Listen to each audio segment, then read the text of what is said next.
Car la chair a des désirs contraires à ceux de l'esprit, et l'esprit en a de contraires à ceux de la chair.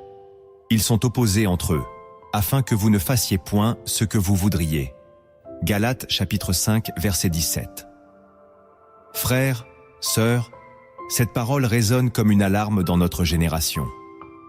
Trop souvent, nous laissons la chair gouverner nos choix, nos pensées et nos passions, oubliant que seul le Saint-Esprit peut nous conduire vers la victoire véritable. Mais aujourd'hui, une clé s'ouvre devant toi. Tu peux apprendre à vaincre la chair et marcher selon l'Esprit, pas demain, pas plus tard, mais dès maintenant. Avant d'aller plus loin, abonne-toi à cette chaîne et aime cette vidéo, car chaque message ici est une semence de vie qui peut transformer ton chemin spirituel. Écris en commentaire « Je choisis de marcher selon l'Esprit ». Reste attentif jusqu'à la fin, car des clés puissantes et une prière prophétique t'attendent. Depuis le commencement, la Bible nous révèle que l'homme est confronté à un combat intérieur. Paul déclare « Je ne fais pas le bien que je veux, et je fais le mal que je ne veux pas ». Romains chapitre 7, verset 19. Ce cri de l'apôtre résume le conflit universel entre la chair et l'esprit. Jésus lui-même nous a avertis « L'esprit est bien disposé, mais la chair est faible ». Matthieu chapitre 26, verset 41. Ce combat n'est pas seulement une réalité du passé. Il est encore plus vif aujourd'hui dans un monde saturé de tentations, de distractions et de séductions. Trop de croyants vivent une foi amputée parce qu'ils n'ont pas compris la puissance de l'esprit pour triompher de la chair. Comprendre ce fondement biblique, c'est saisir que Dieu ne nous a pas laissés seuls. Son esprit nous a été donné pour marcher dans la victoire chaque jour. Vaincre la chair n'est pas un simple effort de volonté. C'est une transformation intérieure opérée par des clés divines. Ces vérités bibliques que tu vas entendre ne sont pas de simples idées religieuses. Ce sont des armes spirituelles. Si tu les reçois avec foi, elles te libéreront. Approche-toi avec sérieux, car voici ce que l'Esprit veut graver dans ton cœur. Le premier principe que tu dois comprendre pour vaincre la chair est d'exposer ses œuvres à la lumière de la vérité. La chair aime les zones d'ombre. Elle prospère dans le silence, dans l'ambiguïté, dans ces recoins de ton cœur que tu préfères ne pas explorer. Mais la première erreur que commettent beaucoup de croyants, c'est de croire que l'on peut vaincre ce que l'on refuse de regarder en face. Tant que tu caches, la chair triomphe. Tant que tu minimises, tu restes vulnérable. Paul ne laisse aucun doute à ce sujet. Les œuvres de la chair sont manifestes. Galates 5, 19. Il ne dit pas caché, il dit manifeste, c'est-à-dire visible, identifiable, reconnaissable. Le Saint-Esprit ne travaille pas dans le flou. Il commence là où tu as le courage de nommer tes luttes. Tu veux sortir de cette dépendance? Commence par l'appeler par son nom. Tu veux briser ce lien charnel? Reconnais-le, confesse-le, expose-le. Ce que tu gardes dans le noir reste vivant. Ce que tu amènes dans la lumière commence à mourir. Jésus a dit « Tout ce qui est caché sera révélé ». Luc 8, 17. Ce n'est pas une menace, c'est une promesse de liberté. Exposer, ce n'est pas s'humilier, c'est s'aligner avec le ciel. Et cette lumière ne vient pas de toi, elle vient de l'Esprit. Tu dois donc lui ouvrir l'accès. Par la prière, par la confession, par une transparence radicale, tu rends à Dieu ce qui était dissimulé. La chair ne supporte pas la clarté, elle se dilue dans la vérité. Ce principe est douloureux, mais il est essentiel. Ne cherche pas à vaincre par toi-même ce que tu refuses de mettre à nu. Car tant que tu protèges ton péché, tu protèges ton ennemi. Mais une fois exposé, l'adversaire perd sa puissance. Là commence la vraie délivrance. Le deuxième principe que tu dois intégrer pour vaincre la chair est d'apprendre à dire non avec autorité. La chair ne recule pas devant les croyants faibles. Elle ne cède pas face aux émotions religieuses. Elle ne fuit pas les intentions pieuses. Elle recule uniquement devant l'autorité spirituelle. Et cette autorité, tu dois l'exercer. Tu dois la proclamer. Tu dois l'incarner. Trop de croyants tombent encore dans les pièges les plus simples. non parce qu'ils ignorent la vérité, mais parce qu'ils n'osent pas la défendre au moment de la tentation. La parole déclare « Résistez au diable, et il fuira loin de vous ». Jacques 4,7. Ce n'est pas un souhait, c'est une stratégie divine. Résiste, refuse, oppose-toi. Le diable sait reconnaître un cœur faible, mais il connaît aussi la voie de l'autorité spirituelle. Quand Jésus fut tenté dans le désert, il ne s'est pas contenté de rester silencieux. Il a répondu. Il a opposé la parole. Il a dit non. Et ce non n'était pas une émotion, c'était une épée. Il est écrit « Voilà comment on tranche la racine de la chair ». Ce principe exige que tu sois ferme, même dans l'intimité de ton cœur. Dire non à cette vidéo, non à cette pensée, non à ce désir. Même si personne ne te voit, même si c'est dur, même si tu es fatigué, ton autorité spirituelle se construit dans les instants invisibles.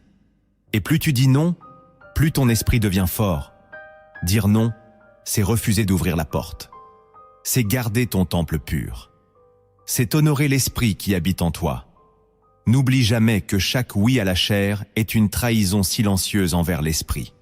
Mais chaque non, même souffrant, est un acte de loyauté envers le ciel. Il y aura des jours où tu tomberas. Mais ne reste jamais au sol. Reprends ta position. Reprends ton autorité. Dis non, même si tu dois le répéter 1000 fois. Un jour, ce non deviendra naturel. Car le Saint-Esprit en toi attend que tu prennes position. Tant que tu es tiède, tu seras instable.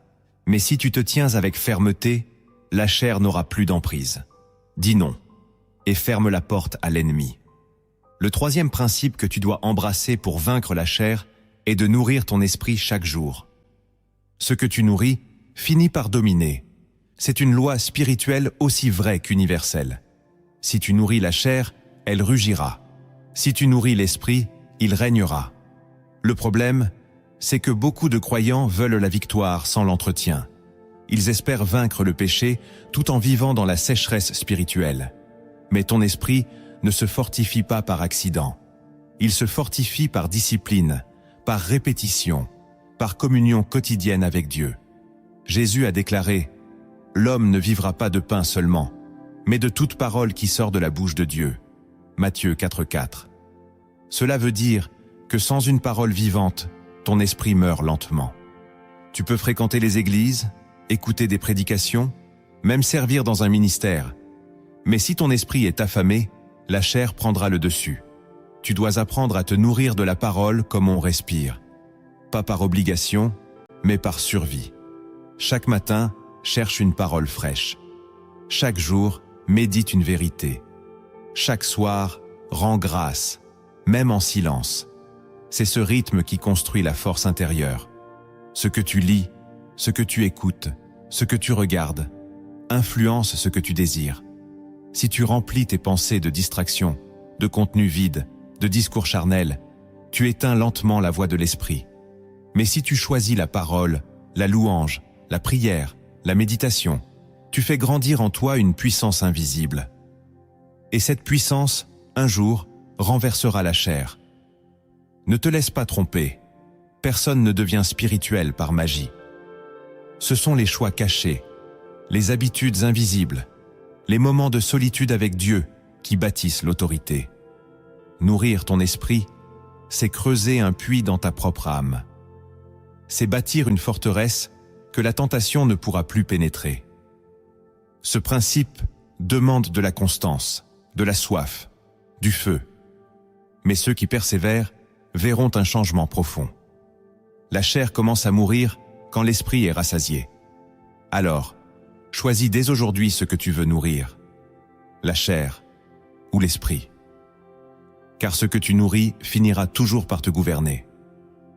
Le quatrième principe que tu dois saisir pour vaincre la chair est de rester en alerte pendant les moments de vulnérabilité. La chair ne t'attaque pas toujours de front. Elle attend que tu sois fatigué, isolé, frustré, affamé ou déçu. Elle guette les fissures, les instants de relâchement, les failles dans ton armure spirituelle. Même Jésus, dans sa perfection, fut tenté après 40 jours de jeûne. Pas au début, mais au moment où son corps était faible. C'est là que l'ennemi est venu. Tu dois comprendre que la chair agit avec une stratégie démoniaque. Elle est patiente. Elle attend que tu sois seul tard dans la nuit. Elle attend que tu sois blessé par une parole. Elle attend que tu n'aies pas prié depuis plusieurs jours. Et quand elle sent que ton esprit est ralenti, elle frappe.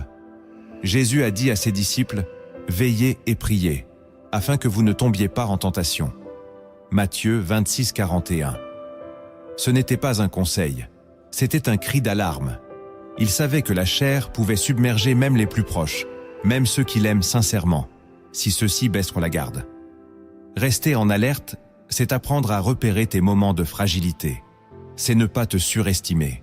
C'est te dire, là je suis faible, là je suis irritable, là je suis blessé. Je dois me couvrir dans la prière, car si tu refuses de reconnaître ta vulnérabilité, elle deviendra ton piège. L'orgueil précède toujours la chute, mais la vigilance précède la victoire. Mets en place des boucliers, un chant, une prière, un verset à proclamer, une personne à appeler. Ne laisse jamais la chair dialoguer avec toi dans le silence, car dans ce silence, elle gagne du terrain. L'esprit t'alertera si tu restes connecté. Il te dira « Fuis, ne clique pas, ne réponds pas, ne reste pas là. Apprends à obéir sans discuter. » C'est dans ces instants d'obéissance rapide que les plus grandes victoires sont remportées. Ce principe est simple, mais il sauvera ton appel, ta sainteté, ta paix intérieure. La chair cherche toujours une porte. Ne lui laisse aucune ouverture. Sois en alerte, car c'est souvent quand tu crois que tout va bien que le piège se referme. Le 5e principe que tu dois retenir pour vaincre la chair est de fuir ce qui l'alimente avant qu'il ne soit trop tard. Il y a des batailles qu'on ne gagne pas en combattant, mais en fuyant. Et cela, l'orgueil de l'homme a du mal à l'accepter. Nous voulons prouver que nous sommes forts, que nous pouvons résister à l'environnement toxique, à cette fréquentation douteuse, à ce contenu troublant, à cette situation ambiguë. Mais la Bible est claire. Fuis les passions de la jeunesse. 2 Timothée 2,22. Elle ne dit pas de discuter avec elle. Elle dit de fuir. Il y a des lieux, des moments, des conversations, même des relations, que tu dois quitter sans négociation. Parce que rester, c'est nourrir la chair. Et nourrir la chair, c'est s'attacher aux chaînes qui vont ensuite t'étrangler spirituellement. Fuir, ce n'est pas être lâche, c'est être sage. Joseph a fui la femme de Potiphar. Il n'a pas tenté de la raisonner. Il n'a pas prié sur place. Il a fui, littéralement, physiquement. Et cette fuite a été une victoire. La chair se nourrit de ce que tu laisses dans ton champ de vision, dans ton atmosphère, dans tes pensées. Si tu veux marcher selon l'esprit, tu dois assainir ton environnement. Supprime, coupe, bloque, éloigne-toi et fais-le sans attendre une permission. Il y a des moments où l'esprit te murmure « Sors de là maintenant ». Si tu tardes, tu tombes. Si tu restes, tu perds.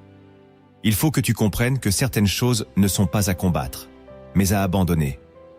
Tu ne peux pas demander au Saint-Esprit de te délivrer d'une tentation que tu choisis d'entretenir.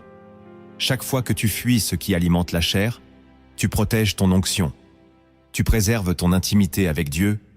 Tu honores ta destinée. Alors, ne rationalise pas ce que Dieu te dit de quitter.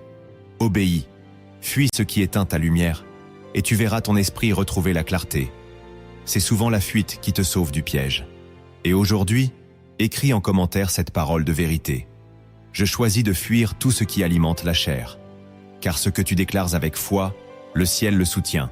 Ce que tu refuses de fuir finira par te dominer. Mais ce que tu abandonnes aujourd'hui, Dieu le remplacera par sa paix. Le 6e principe que tu dois appliquer pour vaincre la chair est de t'entourer de personnes qui marchent selon l'esprit. Tu ne peux pas prétendre chercher la sanctification si ton entourage glorifie la désobéissance. Tu ne peux pas espérer vivre selon l'esprit si ceux qui t'entourent marchent dans la chair. La chair est contagieuse. Elle se propage par les conversations légères, les moqueries spirituelles, les compromis banalisés. Et même si tu crois pouvoir résister, sache que ce qui t'entoure finit toujours par t'influencer. La parole est sans ambiguïté. Les mauvaises compagnies corrompent les bonnes mœurs. Première épître aux Corinthiens 15:33. Tu ne pourras pas aller plus loin que la direction spirituelle de ton cercle proche. Si tu fréquentes des âmes tièdes, ta foi refroidira. Si tu marches avec des croyants charnels, tu tomberas dans les mêmes pièges. Mais si tu t'entoures de personnes qui aiment Dieu, qui craignent sa parole, qui veillent dans la prière, leur feu deviendra le tien. Tu seras réveillé par leurs ailes. Tu seras élevé par leur discipline. Tu seras fortifié par leur témoignage. Ce principe est fondamental, car la chair est rusée. Elle utilisera même les gens que tu aimes pour affaiblir ta conviction. Tu dois donc être prêt à faire des choix radicaux. Ce n'est pas de la haine, c'est de la préservation spirituelle. Marche avec ceux qui marchent vers le ciel. Reste proche de ceux qui pleurent sur leurs fautes. Entoure-toi de ceux qui ne plaisantent pas avec le péché. Tu as besoin de frères et sœurs qui te relèvent, pas qui te justifient dans ta chute. Tu as besoin de regards qui te rappellent l'éternité. Ce principe demande du courage, car il peut impliquer des séparations douloureuses. Mais il vaut mieux marcher seul dans l'esprit que nombreux dans la perdition. Et souvent, c'est après avoir quitté ce qui polluait ton atmosphère que Dieu t'envoie les bonnes connexions. Car l'esprit attire l'esprit. La chair attire la chair. Examine ton entourage, car il prophétise ton futur.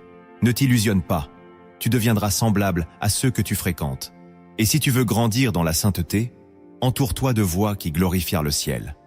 Ce que tu laisses entrer dans ta sphère intime influence ton combat spirituel. Protège ton atmosphère, et tu protégeras ta destinée. Le 7e principe que tu dois honorer pour vaincre la chair est de crucifier ton ego chaque jour. La chair n'est pas seulement une affaire de tentation sexuelle ou de dépendance visible. Elle est avant tout une exaltation de soi. C'est ton ego qui veut être servi, reconnu, aimé à tout prix. C'est ton moi qui réclame sa volonté, sa revanche, sa récompense. Or, suivre l'esprit, c'est renoncer à soi-même. Jésus l'a dit sans détour. Si quelqu'un veut venir après moi, qu'il renonce à lui-même, qu'il se charge de sa croix et qu'il me suive. Luc 9:23. Le cœur de la chair, c'est l'orgueil. C'est ce besoin permanent de préserver son image, d'avoir raison, d'être au centre. Mais le Saint-Esprit ne cohabite pas avec un trône occupé. Il descend là où l'ego est crucifié. Et cette crucifixion n'est pas un acte ponctuel, c'est une mort quotidienne. Chaque jour, tu dois dire non à toi-même, non à ta vengeance, non à ton besoin d'approbation, non à ton désir de contrôle. Car tant que tu restes le roi de ton propre royaume, l'esprit restera en silence. Ce principe est le plus douloureux, car il touche ton identité. Mais c'est aussi le plus puissant, car une fois que ton ego meurt, l'esprit prend toute la place. Tu commences alors à aimer sans condition, à pardonner sans attente, à servir sans murmure. Tu deviens un canal, pas un propriétaire. Et là, la chair recule, car elle n'a plus d'emprise. Elle n'a plus d'allié en toi. Crucifier ton ego, c'est refuser d'agir par fierté, même dans le ministère. C'est prier quand tu n'en as pas envie. C'est te taire quand tu veux parler. C'est bénir ceux qui t'ont blessé. Ce n'est pas facile, mais c'est là que la puissance descend. Le ciel ne soutient pas les ambitieux charnels. Il soutient les brisés, les vides, les crucifiés. Ton plus grand ennemi n'est pas à l'extérieur. Il est dans ton cœur. Et tant que tu refuses de lui faire la guerre, la chair aura toujours un refuge en toi. Mais si tu acceptes de mourir à toi-même, chaque jour, tu verras naître une vie nouvelle. Une vie où l'esprit règne et où la chair n'a plus d'autorité. Le 8e principe que tu dois appliquer pour vaincre la chair est d'obéir à la première voix de l'esprit. Le Saint-Esprit parle souvent doucement. Il ne s'impose pas. Il souffle, il alerte, il prévient. Et la plupart du temps, la première voix que tu entends est la sienne. Cette intuition qui te dit « éteins, éloigne-toi, ne réponds pas, prie maintenant ». Mais trop souvent, tu repousses. Tu veux comprendre, tu veux négocier, tu veux attendre. Et pendant ce délai, la chair prend racine. Le secret, c'est d'obéir immédiatement, sans discuter, sans remettre à demain. La parole dit, « Aujourd'hui, si vous entendez sa voix, n'endurcissez pas vos cœurs. » Hébreux 3,15. Ce principe est libérateur, car il place l'obéissance avant la compréhension. Tu n'as pas besoin de tout savoir pour faire ce que Dieu demande. Tu as juste besoin de confiance. L'esprit n'est jamais en retard, mais toi, tu peux l'être si tu tardes à obéir. La chair attend cette hésitation. Elle sait que si tu retardes ta prière, elle aura le temps de semer. Elle sait que si tu repousses l'obéissance, elle pourra proposer une alternative. Tu dois donc apprendre à agir dès le premier signal, à fuir dès le premier malaise, à t'humilier dès la première conviction. Chaque seconde d'hésitation peut être une porte ouverte à la tentation. Obéir immédiatement, c'est étouffer la chair à sa naissance. C'est couper court au piège. C'est fermer la bouche du serpent avant qu'il ne parle trop. Ce principe demande du discernement, mais surtout de la promptitude. L'esprit ne te pousse jamais à pécher. Il te protège, il t'enseigne, il te dirige. Alors pourquoi doutes-tu? Pourquoi tardes-tu? Apprends à honorer sa voix. Ce n'est pas dans le débat intérieur que la victoire se trouve, c'est dans l'obéissance immédiate. Et si tu fais de cette obéissance une habitude, la chair n'aura plus de place pour t'envahir. L'esprit prendra le dessus, car tu auras choisi la rapidité du ciel plutôt que les lenteurs de la raison humaine. Le 9e principe que tu dois comprendre pour vaincre la chair est de rejeter tout évangile qui la flatte. La chair aime la religion qui l'excuse. Elle aime les prédications qui adoucissent le péché. Elle aime les enseignements qui éliminent la croix, la repentance, la sanctification. Mais la vérité, c'est que l'Évangile n'a jamais été confortable pour la chair. Il est une sentence de mort contre elle. Paul écrit, « Ceux qui sont à Jésus-Christ ont crucifié la chair avec ses passions et ses désirs. » Galates 5, 24. Ce n'est pas une suggestion, c'est une déclaration radicale. Tu ne peux pas suivre Jésus et flatter ta chair en même temps. Aujourd'hui, trop d'enseignements encouragent la grâce sans transformation, la liberté sans renoncement, la foi sans fruit. Et ces paroles, bien que séduisantes, sont mortelles, car elles endorment la conscience. Elles rassurent la chair. Elles entretiennent l'esclavage. Tu dois donc discerner l'esprit derrière chaque message. Si une parole te pousse à te reposer dans tes fautes, au lieu de te pousser vers la repentance, elle ne vient pas de Dieu. L'Esprit Saint ne flatte pas, il sanctifie. Il ne caresse pas le compromis. Il appelle à la séparation. Tu dois rejeter avec force tout ce qui justifie ton relâchement. Ce principe est vital, car ce que tu entends finit par devenir ce que tu crois. Et ce que tu crois gouverne ce que tu fais. Si tu écoutes des paroles faibles, tu deviendras un croyant faible. Si tu te nourris d'un évangile dilué, tu ne résisteras pas le jour de la tentation. Recherche la parole tranchante, celle qui bouscule, celle qui te fait pleurer, mais qui te relève, celle qui ébranle, mais qui purifie. Car c'est là que l'esprit agit. La chair ne doit jamais se sentir à l'aise sous la prédication. Si elle se repose, c'est que l'épée n'a pas été levée. Choisis la vérité, même si elle fait mal, car seule la vérité crucifie ce qui te détruit. Le 10e principe que tu dois retenir pour vaincre la chair est de demeurer dans l'intimité avec le Saint-Esprit. La victoire ne vient pas d'une méthode, elle vient d'une présence. Et cette présence, c'est celle du Saint-Esprit. Tu peux avoir toutes les stratégies, tous les versets, tous les conseils, mais si tu n'as pas l'intimité avec l'Esprit, tu retomberas. Car c'est lui seul qui donne la force, le discernement, la persévérance. Jésus a dit, « Quand le Consolateur sera venu, l'Esprit de vérité, il vous conduira dans toute la vérité. » Jean 16, 13. La chair déteste l'intimité avec Dieu, car c'est là qu'elle meurt. C'est dans les lieux secrets, dans les temps prolongés de prière, dans les soupirs silencieux, que ton esprit se fortifie et que ta chair s'éteint. Beaucoup veulent la puissance sans la présence. Ils veulent résister au péché, sans rester dans la chambre haute. Mais c'est dans l'intimité que l'huile descend. C'est dans l'intimité que la voix devient claire. C'est dans l'intimité que la chair perd son autorité. Tu dois faire de ta relation avec le Saint-Esprit une priorité absolue, chaque jour, chaque saison, même quand tu ne ressens rien, même quand tu es sec, même quand tout en toi veut fuir. C'est là, précisément là que tu dois rester. Ce principe est la clé de tous les autres. Sans intimité, il n'y a pas de croissance. Sans intimité, la chair reprend le dessus. Ce n'est pas une question d'émotion, c'est une discipline de communion. Cultive-la, protège-la, ne laisse rien t'en détourner. Même les activités spirituelles ne doivent pas remplacer ta connexion personnelle avec lui. Car c'est dans cette communion que tu apprendras à marcher, à écouter, à obéir. Et quand la chair se lèvera, l'esprit en toi se lèvera plus fort encore. Demeure avec lui. Parle-lui. Attends-le. Et tu verras ta vie se transformer radicalement. Là où règne l'intimité, la chair est réduite au silence. Les principes que tu viens d'entendre forment la base. Mais maintenant, l'esprit veut t'emmener plus loin.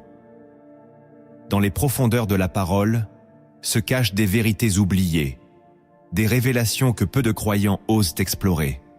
Ce sont ces vérités-là qui transforment non seulement ta conduite, mais ton être tout entier. Approche-toi, écoute, et laisse la lumière pénétrer. La première vérité que tu dois découvrir, c'est que la chair ne meurt pas avec le temps, elle meurt avec la croix. Beaucoup pensent qu'en vieillissant dans la foi, la chair finira par s'affaiblir. Ils s'imaginent qu'avec le temps, l'expérience ou les années de conversion, le péché deviendra moins puissant. C'est une illusion dangereuse. La chair ne vieillit pas, elle s'adapte, elle change de forme. Ce qui te tentait à 20 ans peut ne plus te troubler à 40, mais d'autres désirs apparaîtront, plus subtils, plus raffinés, mais tout aussi destructeurs. Paul, pourtant apôtre, pourtant rempli de l'esprit, disait « Je traite durement mon corps, et je le tiens assujetti ». Première épître aux Corinthiens chapitre 9, verset 27. Il ne disait pas « Je le laisse s'apaiser avec l'âge ». Non, il le crucifiait encore. Parce que la chair ne se convertit jamais. Elle ne s'adoucit pas. Elle doit être crucifiée, mise à mort, quotidiennement. C'est pourquoi Jésus a insisté qu'il prenne sa croix chaque jour. Luc 9, 23. La croix, ce n'est pas une image poétique, c'est une réalité spirituelle brutale. Mourir à soi-même. Tu ne peux pas vaincre la chair par la diplomatie ou la patience. Tu dois la clouer, la faire taire, la mettre au silence par la puissance du Saint-Esprit. Et cela ne se fait pas par l'émotion, mais par la décision. Chaque jour où tu choisis de vivre sans cette croix, tu ouvres la porte à ta nature charnelle. Mais chaque jour où tu l'embrasses, même dans la douleur, tu la réduis à l'impuissance. Ce que l'Esprit te révèle ici, c'est que ta victoire ne viendra pas par le temps, mais par le sacrifice. Tant que tu refuses la croix, tu prolonges la domination de la chair. Mais si tu acceptes de mourir à toi-même, tu ressusciteras dans une vie nouvelle. Le temps n'est pas un antidote. La croix, elle seule, libère. La deuxième vérité que tu dois comprendre, c'est que la chair s'alimente par l'imagination non sanctifiée. La plupart des batailles spirituelles ne commencent pas par des actes visibles, mais dans le silence de tes pensées. La chair, avant d'agir, tisse ses plans dans ton imagination. Elle commence par une pensée isolée, un souvenir ravivé, une image persistante, une projection séduisante. Et si tu la laisses vivre là, elle deviendra un désir, puis une action, puis une chaîne. C'est pourquoi Paul exhorte.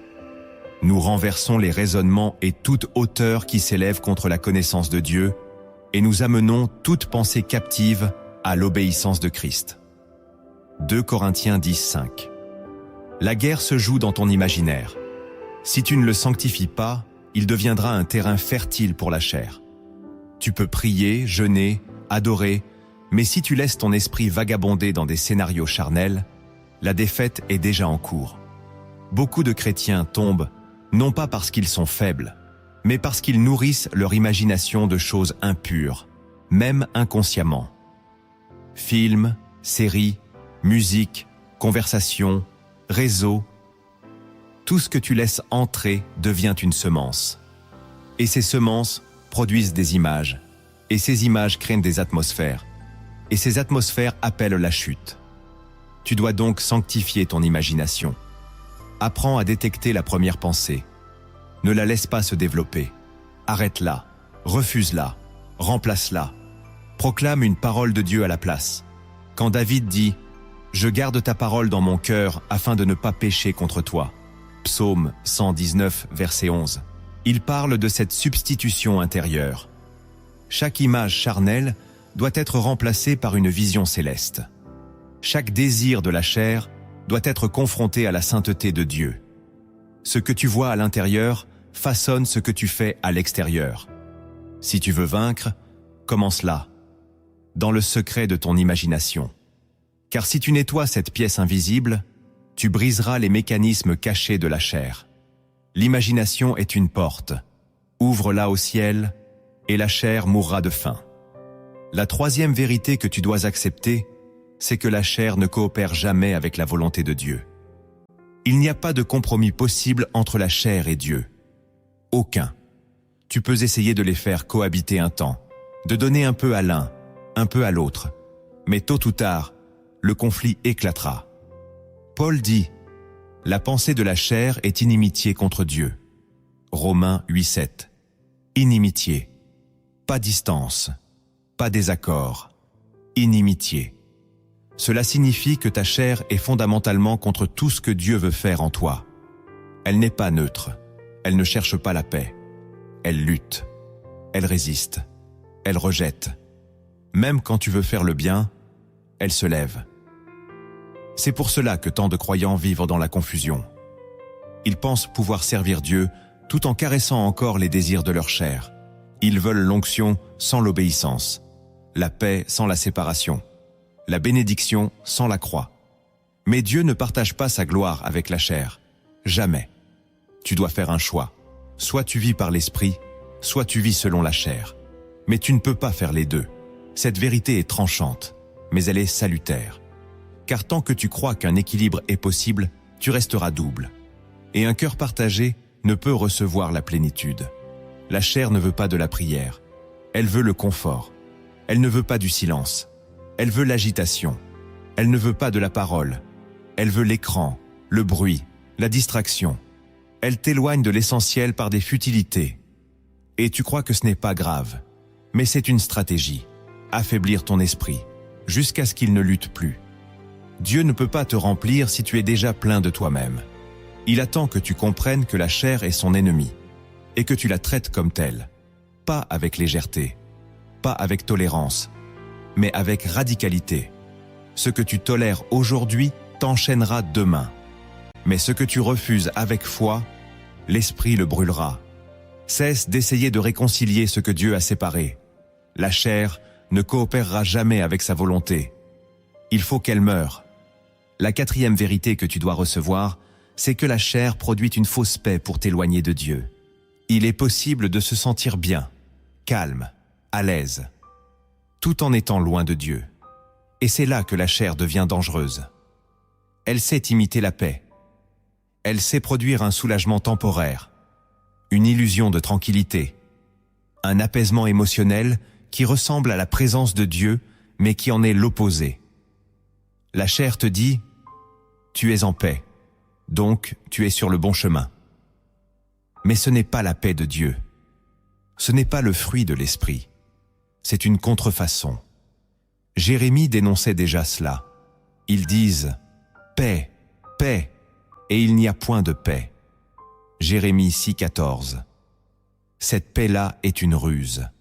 Elle vient quand tu abandonnes la prière, quand tu te relâches dans la vigilance, quand tu acceptes une compromission. Tu te sens soudain libre, moins tendu, moins coupable. Mais ce n'est pas la vraie liberté. C'est l'endormissement spirituel. La vraie paix vient après l'obéissance, pas après la fuite. La vraie paix t'aligne avec Dieu. Elle ne te laisse pas tranquille dans ta désobéissance. Tu dois discerner. Est-ce que cette paix m'éloigne ou me rapproche du trône? Est-ce qu'elle m'amène à la repentance ou à l'indifférence? Est-ce qu'elle nourrit mon esprit ou mon confort? La chair veut t'anesthésier. Elle t'offre une paix trompeuse pour que tu ne sentes plus le danger, pour que tu arrêtes de lutter, pour que tu acceptes ce péché comme normal. Mais l'esprit vient réveiller. Il vient bousculer. Il vient déranger. Il vient te dire, ce que tu ressens n'est pas ma paix. Reviens à moi. Si tu t'es éloigné, mais que tu te sens bien, c'est inquiétant. Cela signifie que la chair a pris le dessus. Refuse cette paix factice. Elle est douce en surface, mais mortelle en profondeur. Rappelle-toi, ce que tu ressens n'est pas toujours la vérité, mais ce que Dieu dit dans sa parole est toujours réel. La paix de l'esprit est accompagnée de lumière, de pureté, de feu. Si ta paix actuelle n'a aucun de ces fruits, alors ce n'est pas la paix du ciel, c'est un piège. La cinquième vérité que tu dois méditer, c'est que la chair cherche à retarder l'obéissance jusqu'à ce que tu l'oublies. La chair ne te dit pas forcément non. Elle te dit plus tard. Elle ne t'interdit pas de prier. Elle te dit pas maintenant. Elle ne t'empêche pas de jeûner. Elle te propose un autre jour. Et à force de repousser, tu finis par oublier. C'est une stratégie subtile, lente, mais extrêmement efficace. Tu avais reçu une conviction, une direction de l'esprit, un appel à agir. Mais tu l'as étouffé avec des urgences, des distractions, des justifications. Et ce qui devait être une semence de transformation est devenu une idée abandonnée. La chair aime les délais, car chaque délai affaiblit ton feu intérieur. Jésus a dit, « Il vient la nuit, où personne ne peut travailler. » Jean 9,4. Il y a un temps pour obéir.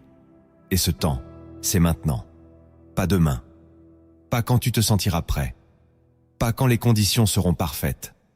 Si Dieu a parlé, le ciel attend ta réponse. Pas ta réflexion, pas ton analyse. Ton obéissance. C'est là que le combat se joue. La chair te fera croire que tu as encore le temps. Mais ce temps, tu ne le contrôles pas. Chaque minute de retard est une prise que tu donnes à l'ennemi. Et plus tu attends, plus le feu s'éteint. L'esprit te donne une grâce pour aujourd'hui, une force pour maintenant. Si tu refuses d'entrer, elle ne restera pas éternellement. Tu dois briser cette procrastination spirituelle. Tu dois te lever dès la première alerte.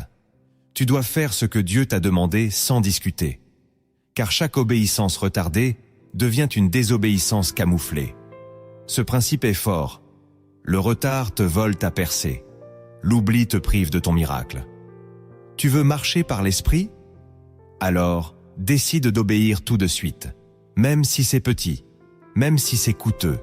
Ce que tu fais rapidement pour Dieu libère une puissance que tu n'aurais jamais imaginée. Et aujourd'hui, écris en commentaire cette déclaration prophétique. Je choisis d'obéir sans attendre. Car ce que tu déclares avec foi, l'esprit le scelle. La sixième vérité que tu dois saisir, c'est que la chair prend de la force quand tu la combats seul. L'un des plus grands pièges de la chair, c'est de t'isoler. Elle te fait croire que tu dois lutter seul, que personne ne peut comprendre ta lutte, que ta honte est trop grande pour être partagée.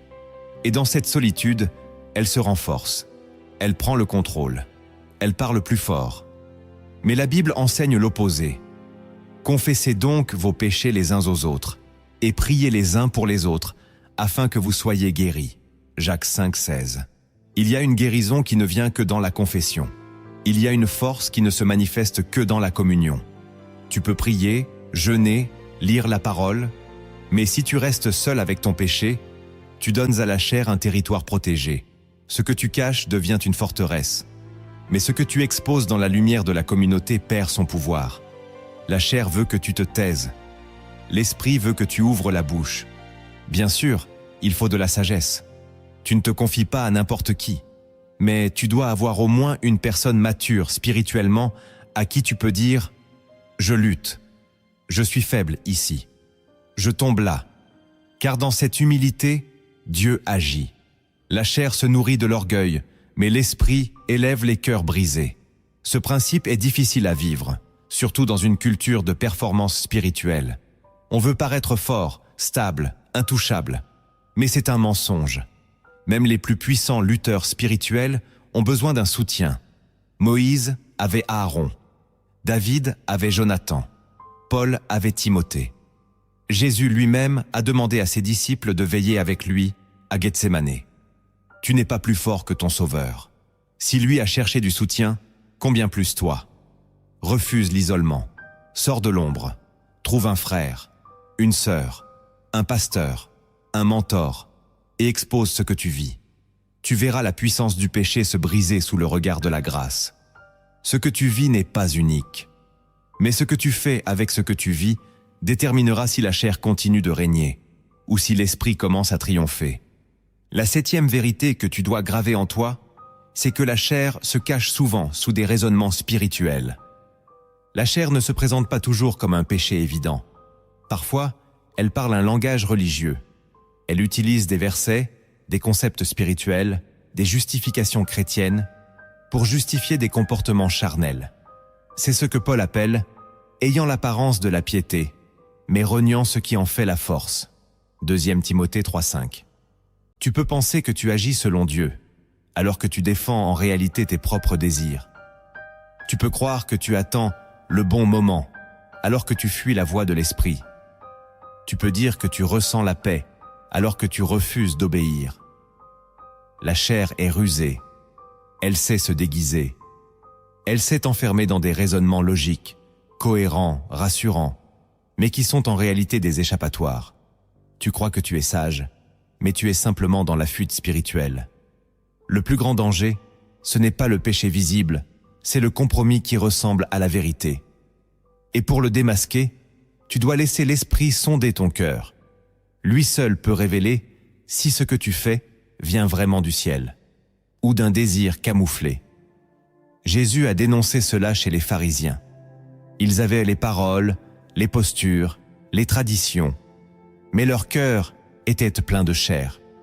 Ils jeûnaient, priaient, enseignaient, mais pour être vus, pour être honorés, pour nourrir leur ego.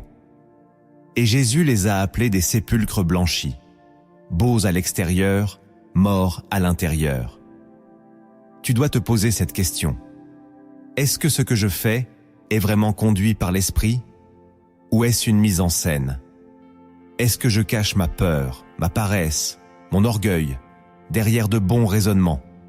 Le Saint-Esprit ne débat pas. Il commande, il inspire, il dirige. Si tu passes plus de temps à justifier qu'à obéir, la chair est probablement en train de gouverner. Reviens à la simplicité. Si Dieu a parlé, obéis. Si tu dois renoncer, fais-le. Si tu dois attendre, fais-le dans l'esprit, pas dans l'excuse. La chair aime le discours, mais l'esprit cherche le cœur. Dénonce les faux raisonnements, et tu verras la lumière percer. La 8e vérité que tu dois retenir, c'est que la chair utilise ta fatigue pour te faire pécher. Tu n'es jamais autant en danger que lorsque tu es épuisé. La fatigue physique, émotionnelle ou mentale ouvre des brèches spirituelles. Tu deviens moins vigilant, plus irritable, plus influençable. Tu cherches du réconfort, une échappatoire, un soulagement. Et c'est là que la chair propose ses solutions. Repose-toi un peu dans le plaisir. Tu as bien mérité cette distraction. Tu n'en peux plus, lâche juste une fois. Et si tu n'es pas conscient de ce piège, tu tomberas. Même Jésus, après 40 jours de jeûne, fut tenté à ce moment précis de faiblesse. Et pourtant, il n'a pas cédé, car il était nourri de la parole, fortifié par l'esprit. Toi aussi, tu dois anticiper. Quand tu sais que tu es fatigué, affaibli, en surcharge, ne relâche pas ta vigilance. C'est là que tu dois prier davantage, t'éloigner du bruit, chercher la face de Dieu. La fatigue n'est pas un péché, mais elle peut t'ouvrir la porte au péché si tu n'es pas protégé. Beaucoup ont chuté dans des moments de stress, de solitude, de pression, pensant qu'ils avaient le droit de souffler. Mais ce souffle est souvent un poison déguisé. La chair profite de ton épuisement pour s'infiltrer. Elle sait que tu n'as plus la force de résister. Alors elle t'endort avec des mots doux. C'est pourquoi tu dois apprendre à écouter ton corps et ton esprit. Quand tu sens que tu es faible, repose-toi, mais en Dieu. Va te réfugier dans sa présence. Ne cherche pas à calmer ta douleur dans la chair, mais dans la prière. Dis-lui, « Je suis fatigué, Seigneur, fortifie-moi. » Il le fera, car lui seul donne un repos qui ne produit pas de condamnation. Venez à moi, vous tous qui êtes fatigués, et je vous donnerai du repos. Matthieu 11, 28. La vraie force, c'est de reconnaître tes limites et de courir vers la source. Ne laisse pas la fatigue devenir le prétexte de ta chute. Laisse-la devenir l'occasion de ta dépendance à Dieu. Ce que la chair veut transformer en faiblesse, l'esprit peut l'utiliser pour révéler sa puissance. La 9e vérité que tu dois recevoir, c'est que la chair cherche à te faire oublier l'éternité. La chair te lie au présent. Elle te pousse à vivre comme si cette vie était tout ce qui existe. Elle veut que tu oublies que tu es un pèlerin, un voyageur, un citoyen du ciel. Elle te distrait avec les plaisirs immédiats, les urgences du moment, les désirs passagers, pour que tu perdes de vue l'essentiel. Mais Paul disait, « Nous regardons non point aux choses visibles, mais à celles qui sont invisibles. Car les choses visibles sont passagères, et les invisibles sont éternelles. » 2 Corinthiens 4, 18. Voilà le combat. La chair veut t'enraciner ici-bas. Elle veut que tu construises ta vie autour du plaisir, du confort, de la reconnaissance humaine. Elle te dit, tu n'as qu'une vie, profites-en. Mais l'esprit te rappelle, tu as une éternité, prépare-toi. Tu dois choisir ce que tu veux regarder. Car ce que tu regardes façonne ce que tu poursuis. Et ce que tu poursuis façonne ce que tu deviens. Si tu perds la conscience de l'éternité, tu céderas à la chair. Tu feras des choix impulsifs. Tu sacrifieras le long terme pour des gains immédiats. Tu compromettras ta sainteté pour quelques minutes de plaisir. Mais si tu fixes tes yeux sur Jésus, si tu te rappelles que chaque décision a un poids éternel, tu verras la chair perdre son attrait.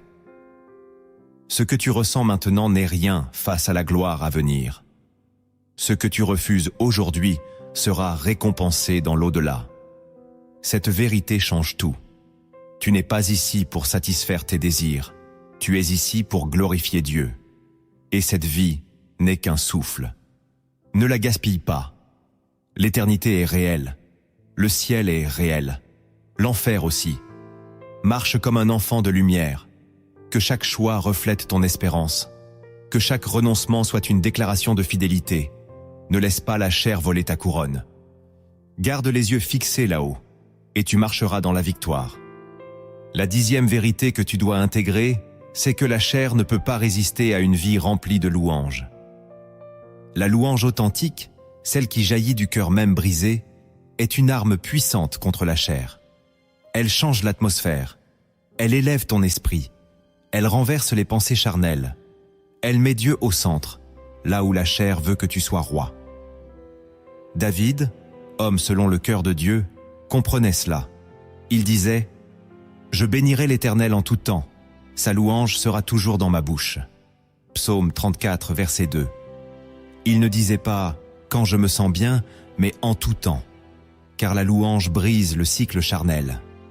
Elle t'arrache aux émotions lourdes, à la paresse spirituelle, à la distraction. Quand tu loues, tu déclares que Dieu est plus grand que ta tentation. Tu refuses d'écouter la voix de la chair. Tu t'alignes avec celle du ciel. La louange te repositionne. Elle te remet dans la vérité. Elle éteint les murmures, les plaintes, les justifications. Et la chair déteste ça. Elle veut que tu te lamentes, pas que tu adores. Elle veut que tu te centres sur toi, pas sur Dieu. Mais quand tu ouvres la bouche, quand tu chantes, quand tu proclames, quand tu danses devant le Seigneur, quelque chose se brise en toi. L'esprit prend la place. Tu n'as pas besoin d'un studio, d'une équipe musicale ou d'une belle voix. Tu as juste besoin d'un cœur qui dit « Seigneur, je te loue même au milieu du combat. » Cette louange est un feu. Et la chair ne résiste pas au feu. Si tu es tenté, loue. Si tu es fatigué, loue. Si tu te sens vide, loue. Ce que tu déclares en louange devient une forteresse contre la tentation.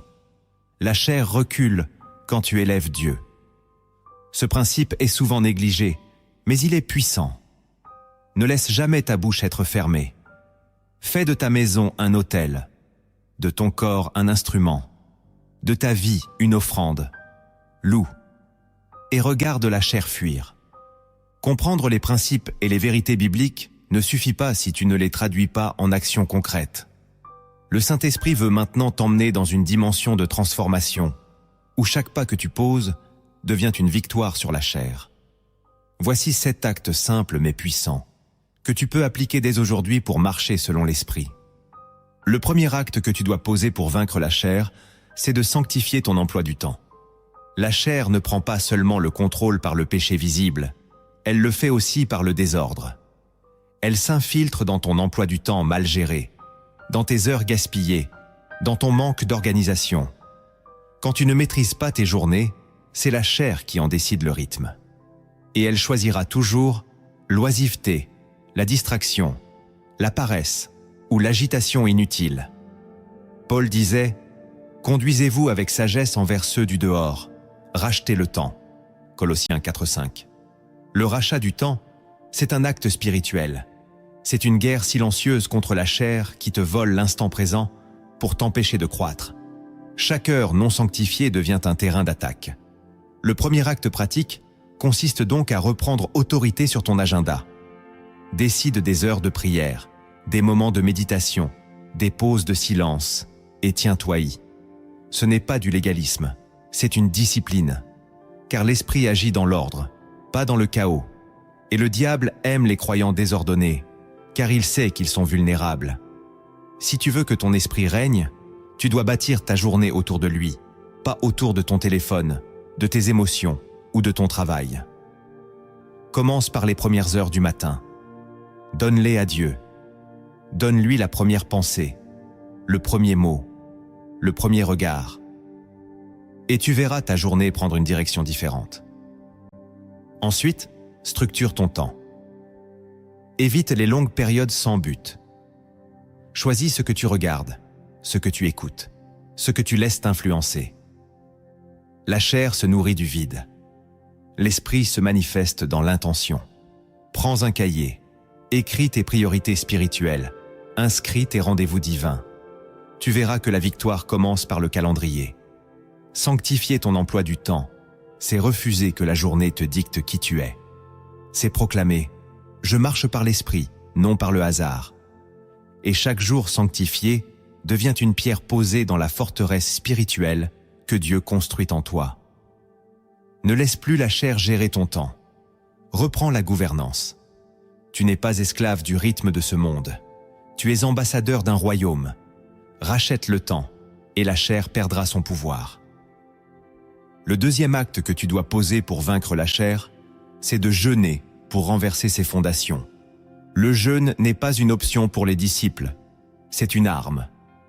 Jésus a dit « Quand vous jeûnez » Matthieu 6,16. Pas « si vous jeûnez ». Il supposait que ceux qui veulent marcher selon l'esprit utiliseraient cette clé spirituelle. Car le jeûne agit sur les profondeurs. Il ne se contente pas de réduire les symptômes, il attaque les racines. Il affaiblit la chair à la source. La chair se nourrit du confort, des habitudes, du plaisir immédiat. Le jeûne vient casser ce rythme. Il dit à ton corps, tu ne règnes plus ici. Il brise les automatismes, les addictions, les réclamations du ventre, les désirs du sommeil, les pulsions émotionnelles. C'est un acte de rébellion contre la domination charnelle. Et dans ce vide que tu crées, Dieu parle. L'esprit prend de la place. Les écailles tombent. Les chaînes invisibles se desserrent. Ne crois pas que le jeûne est réservé aux moments de crise. Il est aussi un moyen de prévention, de purification, de réalignement. Si tu jeûnes régulièrement, la chair aura de moins en moins de pouvoir. Et tu n'as pas besoin de faire 40 jours. Commence simplement. Jeûne un repas, une demi-journée, un jour complet. Mais fais-le avec conscience, avec foi, avec prière. Ne jeûne pas seulement pour recevoir quelque chose. Jeûne pour crucifier quelque chose. Dis à Dieu, je veux que cette chose meure en moi. Et tu verras la réponse. Ce que tu ne peux pas vaincre avec ta volonté peut tomber sous la puissance du jeûne. Jésus l'a dit, cette espèce ne sort que par la prière et par le jeûne. Matthieu 17, 21. Certaines formes de chair, plus enracinées, plus anciennes, plus têtues, ne plieront que devant cette arme. Si tu jeûnes dans l'esprit, tu ne deviendras pas faible, tu deviendras tranchant. La chair criera, mais elle perdra du terrain. L'esprit se lèvera. Ta vision s'éclairera. Ta parole aura plus d'impact.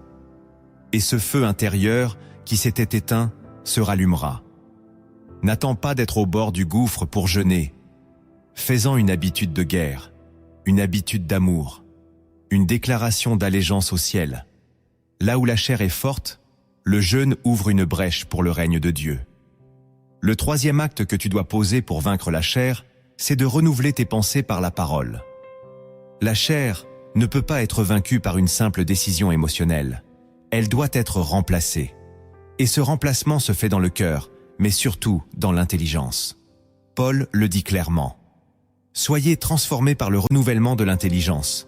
Romains 12, 2. Cela signifie que ton mode de pensée doit changer.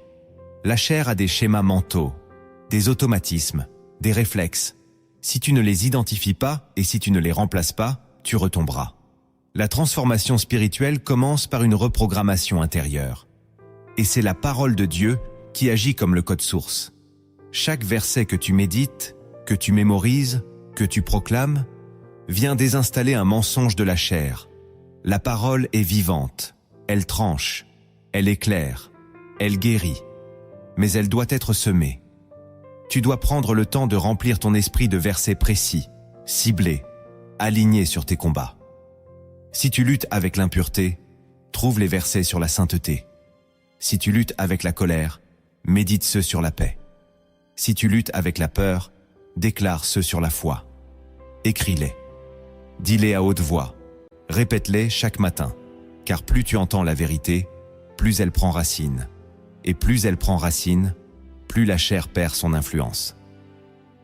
Ne te contente pas de lire la Bible passivement. Nourris-toi d'elle. Médite-la. Parle-la. Défends-la dans tes pensées. Quand une idée charnelle monte, oppose-lui une parole céleste. Comme Jésus dans le désert. Il est écrit, cette phrase est une épée. Elle coupe, elle renverse, elle libère. Ce que tu fais dans ta pensée détermine ta direction. La chair commence dans l'esprit. L'esprit commence aussi là. Choisis donc tes pensées. Protège ton esprit comme un jardin. Arrache les mauvaises herbes. Arrose les semences divines. Et bientôt, ta manière de voir, de parler, de réagir changera. Car là où la parole règne, la chair ne peut survivre. Renouvelle ton intelligence et tu verras la transformation. Le quatrième acte que tu dois poser pour vaincre la chair, c'est de confesser tes chutes et non de les justifier. La chair prospère dans l'excuse. Elle aime les oui, mais les « je ne pouvais pas faire autrement », les « ce n'est pas si grave ». Chaque justification que tu formules est un mur entre toi et le pardon de Dieu. Car Dieu ne guérit pas ce que tu refuses de nommer. David a dit « Tant que je me suis tu, mes os se consumaient ». Psaume 32, 3. Le silence tue, l'aveu libère. Confesser, ce n'est pas t'humilier devant les hommes, c'est t'aligner devant Dieu. C'est dire « Je suis tombé, mais je reviens ». C'est refuser de te cacher derrière ton vécu, ton passé, ta fatigue, ton entourage. C'est prendre la responsabilité spirituelle de ton état. Tu ne pourras jamais vaincre la chair si tu refuses d'en admettre les œuvres. Et confesser, ce n'est pas une formule magique. C'est un acte de vérité, de lumière, de courage. Ce n'est pas l'émotion qui touche Dieu, c'est la transparence. Le fils prodigue n'a pas pleuré sans but. Il est revenu avec ces mots « J'ai péché ». Et c'est là que le Père a couru vers lui. Tu veux que Dieu court vers toi? Ose dire la vérité. Dis-lui tout. Les détails, les pensées, les rechutes, les compromis. Et surtout, ne te protège pas derrière ta propre justice. Car plus tu minimises, plus la chair te garde. Mais si tu cries à Dieu avec un cœur brisé, il promet « Je suis fidèle et juste pour te pardonner ». 1 Jean 1,9. La confession n'est pas un fardeau, c'est un accès. Elle ouvre la porte à la restauration, à la guérison, à la transformation. Ce que tu dis dans le secret du cœur déclenche des délivrances invisibles. Alors, ne sois pas de ceux qui justifient, sois de ceux qui se relèvent. Un chrétien mature n'est pas celui qui ne tombe jamais. C'est celui qui refuse de rester dans le mensonge. Confesse, et la grâce coulera de nouveau. Tu verras que la chair n'a aucun pouvoir face à un cœur repentant. Le 5e acte que tu dois poser pour vaincre la chair, c'est d'apprendre à dire non au moment précis de la tentation. La tentation n'est pas une vague abstraite, c'est une proposition concrète, et elle a toujours un moment clé, une minute précise, un regard, un clic, une réponse, une décision. Et c'est là que se joue ta victoire. Pas avant, pas après, maintenant. Jésus a été tenté à un instant précis, et il a répondu immédiatement. Il n'a pas réfléchi longuement, il n'a pas négocié, il a opposé la parole. Tu dois apprendre à faire de même. Ce non que tu prononces au bon moment est une barrière de feu.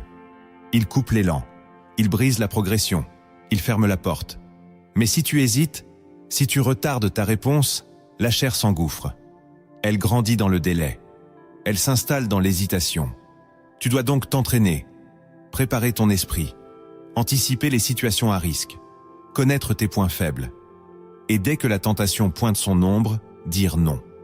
Avec autorité, avec foi, avec conviction. Ce non doit devenir un réflexe spirituel, une réponse automatique. Et si tu tombes, relève-toi, mais reprends tout de suite cette posture intérieure. Non, je ne veux pas vivre dans la chair. Ce que tu refuses à la chair, elle ne peut pas te l'imposer. Tu as le Saint-Esprit. Tu as la capacité de dire non. Et ce non, bien placé, bien affirmé, est une arme. Il te protège. Il t'affermit. Il t'élève. Trop de croyants pensent que le combat est trop dur. Mais ils oublient que Dieu a toujours prévu une issue. Dieu préparera aussi le moyen d'en sortir, afin que vous puissiez la supporter. Première épître aux Corinthiens 10:13. La sortie existe, mais elle se prend à l'instant juste. Tu dois être attentif, veiller, résister et dire non. C'est dans ce petit mot que la grande victoire commence. Dis-le avec foi, et tu verras la tentation se briser. Le 6e acte que tu dois poser pour vaincre la chair, c'est de bâtir un autel secret dans ta vie quotidienne. Il ne suffit pas de fréquenter l'église. Il ne suffit pas d'écouter des prédications. Si tu veux vraiment vaincre la chair, tu dois avoir un lieu, une atmosphère, un rendez-vous personnel et secret avec Dieu. Un autel caché, invisible aux hommes, mais connu du ciel. Jésus disait, « Mais toi, quand tu pries, entre dans ta chambre, ferme ta porte, et prie ton Père qui est là dans le lieu secret. » Matthieu 6:6. Ce lieu secret est ton arme contre la chair, car c'est là que tu es vrai. Là que tu es nu devant Dieu, là que l'esprit travaille en profondeur. La chair ne peut pas respirer longtemps dans un lieu où l'on prie sincèrement, régulièrement, humblement. Elle commence à suffoquer. Elle s'éteint doucement. Ce que tu vis en public dépend de ce que tu construis dans le secret. Si ton autel est cassé, ta vie spirituelle le sera aussi. Et si ton autel est vivant, tu porteras une onction qui t'aide à dire non, même quand c'est dur. Bâtir un autel, ce n'est pas une pratique religieuse froide. C'est une rencontre vivante avec ton Père.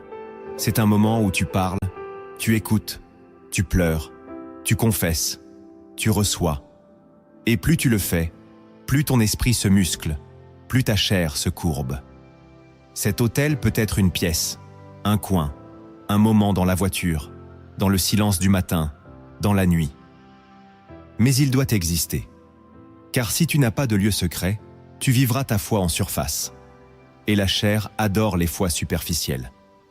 Elle prospère là où il n'y a pas de racines. Mais si tu plantes ton autel et que tu y reviens jour après jour, tu verras ta vie intérieure changer. La tentation viendra, mais tu seras fort. L'ennemi t'attaquera, mais tu auras des réserves spirituelles. La chair criera, mais tu auras la paix. N'attends pas. Aujourd'hui, choisis de rebâtir ton autel. Choisis un lieu, une heure, une fréquence, même si c'est 15 minutes, même si tu ne sais pas quoi dire. L'esprit t'y rencontrera, et la chair ne survivra pas longtemps là où Dieu est adoré en secret. Le 7e acte que tu dois poser pour vaincre la chair, c'est de déclarer chaque jour à qui appartient ton corps. Ton corps n'est pas neutre. Il est soit un instrument de justice, soit une arme pour le péché. Paul disait « Ne livrez pas vos membres au péché, mais donnez-vous vous-même à Dieu. » Romains 6,13. La chair voudrait te faire croire que ton corps t'appartient, que tu peux en faire ce que tu veux, que tes yeux, ta bouche, tes mains, tes pensées, tes désirs sont sous ton autorité. Mais ce n'est pas ce que dit la Bible. Vous ne vous appartenez point à vous-même, car vous avez été rachetés à un grand prix. Glorifiez donc Dieu dans votre corps. Première épître aux Corinthiens 6, 19 à 20. Voilà la vérité. Ton corps est un temple, un sanctuaire, un domaine sacré. Et chaque jour, tu dois le redire à haute voix. Car la chair veut récupérer ce territoire. Elle veut reprendre possession, revenir en force. Tu dois donc affirmer, prophétiquement, « Mes yeux sont à Dieu, ma bouche est à Dieu, mon cœur est à Dieu, mon corps appartient à l'esprit. » Ce que tu déclares aligne ton être. Ce que tu dis avec foi devient une barrière contre l'impureté, le compromis, l'orgueil. Ce n'est pas de la psychologie. C'est une guerre d'identité. La chair veut que tu oublies à qui tu appartiens. Elle veut te faire vivre comme un propriétaire indépendant. Mais tu es un intendant, pas un maître. Et chaque jour où tu oublies cela, tu laisses la chair reprendre ses droits. Ce dernier acte est une confession quotidienne. Il t'ancre, il te positionne, il te rappelle que tu n'es pas seul, que tu es habité, que tu es acheté, et que tu dois marcher comme un sanctuaire vivant. Car un corps qui se sait propriété divine ne se donne pas à n'importe quoi. Il se garde, il se respecte, il s'ouvre à la sainteté. Ce n'est pas du moralisme, c'est une déclaration de consécration. Et cette déclaration, fais-la dès le matin. Regarde-toi dans un miroir et dis « Ce corps est au Saint-Esprit ». Et tu verras que jour après jour, la chair n'osera plus s'y installer. Maintenant que tu connais les actes, l'Esprit veut te montrer comment ils se vivent concrètement. Car parfois, une histoire touche plus qu'un discours. Voici donc une parabole, inspirée des cieux, qui cache un trésor spirituel. Laisse-toi porter par ce récit, car en son cœur se trouve une clé pour ta propre marche avec Dieu. Dans un petit village nommé Lumina, entouré de collines et de rivières, vivait un jeune homme appelé Thomas. Tout le monde l'aimait. Il était joyeux, serviable, et avait grandi dans la foi. Depuis l'enfance, sa grand-mère lui disait toujours « Thomas, garde ton cœur pur et marche avec Dieu ». Il hochait la tête à chaque fois, sans trop réfléchir. Un jour, le chef du village annonça que de l'autre côté de la grande rivière, une nouvelle ville avait été bâtie. Une ville lumineuse, pleine d'opportunités, de bénédictions et de croissance. Mais pour y accéder, il fallait traverser un vieux pont de bois qui tenait encore debout grâce à l'entretien quotidien des villageois. Chaque habitant recevait une mission. Renforcer une partie du pont chaque semaine avec des cordes, du bois ou de la colle. Le pont tient si chacun fait sa part, disait le chef. Thomas reçut pour tâche de surveiller les cordes du côté sud. Mais avec le temps, il devint distrait. Un homme appelé Lionel, qui n'allait plus à la prière depuis longtemps, commença à parler à Thomas. Il lui disait « Tu travailles en trop, mon ami. Viens, amuse-toi un peu. Le pont est solide. Un jour sans réparation ne le fera pas tomber. » Au début, Thomas résistait. Mais au fil des jours, il céda. Une fois, puis deux. Ensuite, il abandonna complètement son poste. Il passait ses journées à rire, à manger, à flâner dans les champs. La corde sud s'effilochait, mais il ne regardait plus. Il disait en lui-même « Le pont tient depuis des années, Dieu comprendra. Je suis jeune, j'ai le temps. » Un matin, une grande annonce fut faite. Demain, le roi enverra un bateau depuis la ville de Lumière. Tous ceux qui ont gardé leur poste et renforcé le pont seront invités à traverser. Thomas courut vers le pont. Il vit les autres en train de peaufiner les derniers détails. Il essaya de se mêler au travail, mais c'était trop tard. La corde sud, non réparée depuis des semaines, céda. Une partie du pont s'effondra. Le passage fut bloqué. Le chef du village, triste, déclara « Ceux qui ont abandonné leurs responsabilités ont mis le passage en danger. Le roi est juste. Il ne peut permettre l'entrée à ceux qui ont trahi la confiance. » Thomas s'effondra en larmes. Il cria « Mais je croyais avoir encore le temps. Je pensais pouvoir réparer plus tard. » Le chef posa sa main sur son épaule et dit doucement « La chair te fait croire que tu peux toujours repousser. Mais l'esprit t'avait averti. Ce pont, c'était ton âme. Tu ne l'as pas protégé. » Thomas regarda la ville de lumière de loin, avec des larmes de regret. Il comprit, trop tard, que le travail quotidien de l'obéissance, de la prière et de la vigilance n'était pas une option, mais une préparation pour l'éternité. La morale de l'histoire, la chair te dit « Tu as le temps ». L'esprit te dit « Prépare-toi maintenant ». Chaque petit acte d'obéissance est une réparation sur ton pont spirituel. Si tu négliges ton âme, si tu écoutes la voix des plaisirs, le jour viendra où tu verras la gloire, mais tu ne pourras plus la rejoindre. Ne joue pas avec ton salut. La grâce est offerte aujourd'hui, mais le pont se renforce chaque jour. Protège-le, entretiens-le, et tu franchiras, au moment venu, vers la lumière éternelle. Frères, sœurs, tout ce que tu viens d'entendre n'est pas un simple message, c'est un cri de l'esprit. Un appel solennel à revenir à la vigilance, à reprendre les armes, à marcher dans l'obéissance. La chair n'est pas un détail de ta vie chrétienne. C'est l'ennemi intérieur qui ruine les destinées, détruit les vocations, pollue l'intimité avec Dieu. Si tu ne la combats pas, elle régnera. Mais si tu décides aujourd'hui de te lever, d'agir, de jeûner, de confesser, de prier, de bâtir ton autel, alors le Saint-Esprit t'équipera. Il te rendra fort là où tu étais faible. Il t'élèvera là où tu tombais. N'attends pas que la situation soit critique. Tu as reçu les clés. Mets-les en pratique. Reviens à l'essentiel. Prends ton corps, ton âme et ton esprit et consacre-les à Dieu. Et surtout, souviens-toi de la parabole. Ne sois pas comme Thomas. Ne regarde pas la lumière de loin. Entre dans ta ville spirituelle. Prépare ton pont, jour après jour. Si ce message a touché ton cœur, aime cette vidéo. Abonne-toi à la chaîne Lumière en Christ, car d'autres révélations t'attendent. Et surtout, partage cette vidéo à une personne que tu aimes. Elle pourrait sauver une âme. Maintenant, entre avec moi dans la prière. Laisse chaque mot toucher ton cœur. Ferme les yeux et prie avec foi. Seigneur mon Dieu, je viens devant toi tel que je suis, fatigué parfois, perdu parfois, faible souvent. Mais aujourd'hui, je ne veux plus me cacher, je ne veux plus me justifier, je ne veux plus me taire. Je confesse devant toi que ma chair a pris trop de place.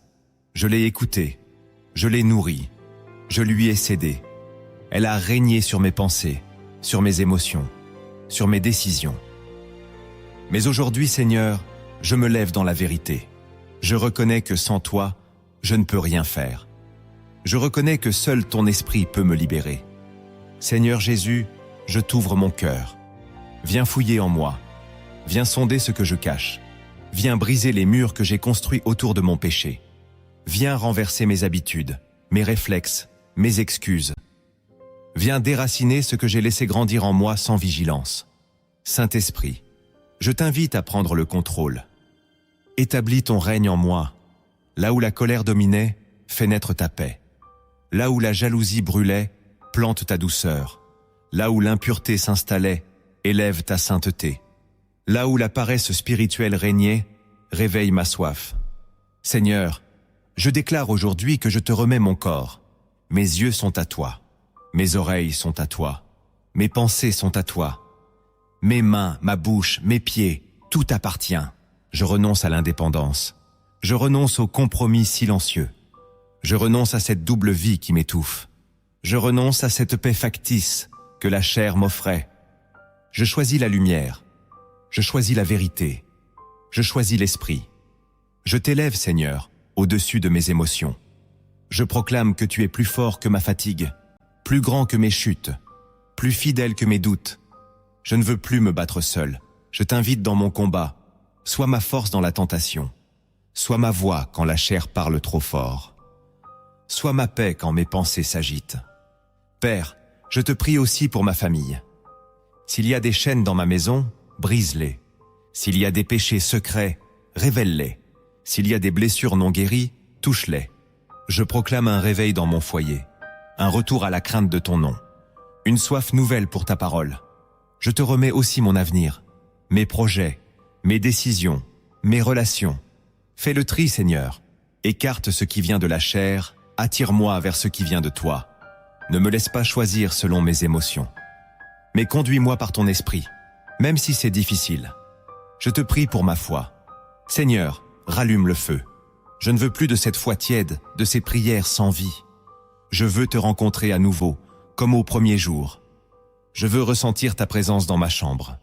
Je veux pleurer à tes pieds sans avoir honte. Je veux te suivre même quand le monde me tourne le dos. Je te prie pour ma vie spirituelle. Donne-moi un amour nouveau pour ta parole. Donne-moi le goût de la méditer, de la proclamer, de la vivre. Donne-moi l'intimité, pas juste l'activité. Donne-moi de bâtir mon autel et de le protéger comme un trésor. Que ma chambre devienne un lieu de feu. Que mes nuits deviennent des rendez-vous divins. Seigneur, je te prie aussi pour ceux qui écoutent cette prière. Qu'ils soient fortifiés, qu'ils soient relevés. S'il y a quelqu'un qui se sent sale, qu'il sache qu'il est encore aimé. S'il y a quelqu'un qui croit avoir trop chuté, qu'il sache que tu relèves. Tu ne rejettes pas les cœurs brisés. Tu n'abandonnes pas les âmes abîmées. Je proclame un relèvement aujourd'hui. Je proclame une saison nouvelle. Je proclame la fin du règne de la chair et le début d'une marche par l'esprit. À partir d'aujourd'hui, je choisis de crucifier la chair. Je choisis de fuir ce qui me fait tomber. Je choisis d'obéir même quand je ne comprends pas. Je choisis de dire non au bon moment. Je choisis de veiller. Je choisis de prier. Je choisis de m'attacher à toi. Merci, Seigneur, car je sais que tu ne m'abandonnes pas. Même quand je suis faible, tu es fort. Même quand je suis sale, tu purifies. Même quand je tombe, tu tends la main. Alors je me relève, je me tiens debout et je marche, par ton esprit, pour ta gloire, jusqu'à la fin. Au nom de Jésus-Christ, Amen.